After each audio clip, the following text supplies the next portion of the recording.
బాధతో అక్కస్తో మాట్లాడుతూ ఉన్నారు. మరొక వైపు బండి సంజయ్ గారు మీ జిల్లా వాసి, కాంగ్రెస్ బీఆర్ఎస్ ఒకటంటాడు.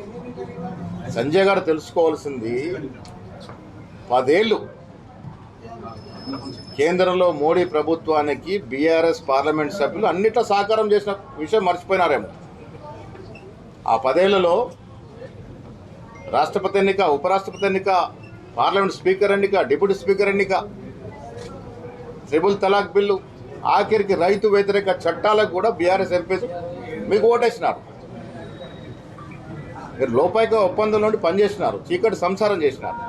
పైకి మాత్రం పడినట్టుగా నటించినాడు. కేసీఆర్ నటించాడు, అటు మోడీ నటించాడు. మీరు ఒకటి, ఇవాళ కూడా ఒకటిగానే ఉన్నారు. ప్రజలు అనుమానం ఉంది రేపు కలిసి మీరు పోటీ చేస్తారని. అఖిల భారత బీజేపీ అధ్యక్షుడు వస్తే ఏదో జరిగిపోయిందని బండి సంజయ్ చెప్తున్నారు. పట్టుమని 2000 మందిని పోగు చేసుకునే పరిస్థితి మీది. నవీన్ గారి కార్యక్రమాలన్నీ కూడా అట్ట ఫ్లాప్ అయినాయి. ఒక్క చోట కూడా ప్రజల నుంచి స్పందన రాలే. మీరు పోగు చేస్తే మంది రాలే. జాతీయ అధ్యక్షుడు వస్తే కూడా సక్రమంగా కార్యక్రమాలు చేసుకోలేని మీరు ఈ రాష్ట్రంలో ఏదో వెలగబెడతారంటే ప్రజలు నమ్మే పరిస్థితి లేరు. 12.5 సంవత్సరాలుగా కేంద్రంలో బీజేపీ పార్టీని దేశ ప్రజలతో పాటు రాష్ట్ర ప్రజలు కూడా చూశారు.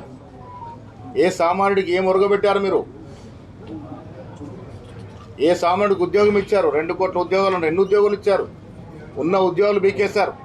ఉన్న ప్రభుత్వ రంగ సంస్థల్ని కుదబెట్టారు, లేక అమ్మేశారు.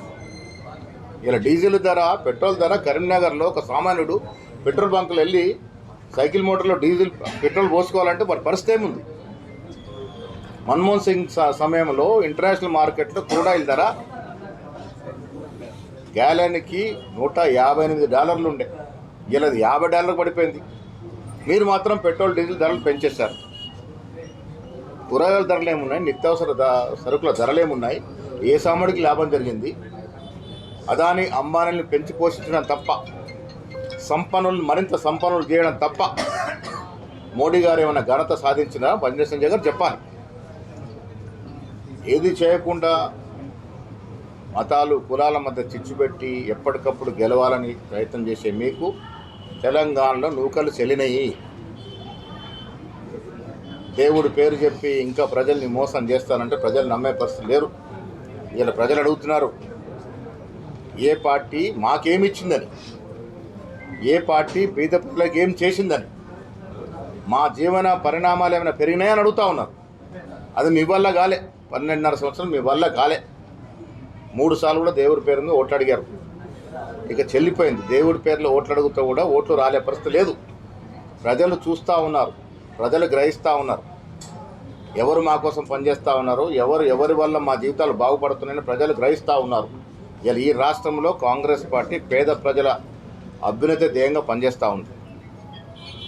ఒకవైపు అభివృద్ధి, ఒక సంక్షేమం ఇచ్చుకుంటూ పోతూ ఉంది.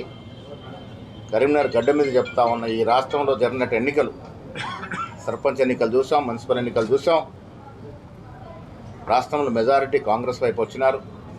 రేపు జరిగే సార్వత్రిక ఎన్నికల్లో కూడా కాంగ్రెస్ పార్టీ అత్యధిక సీట్లు గెలుచుకొని మళ్ళీ అధికారంలోకి వస్తుంది.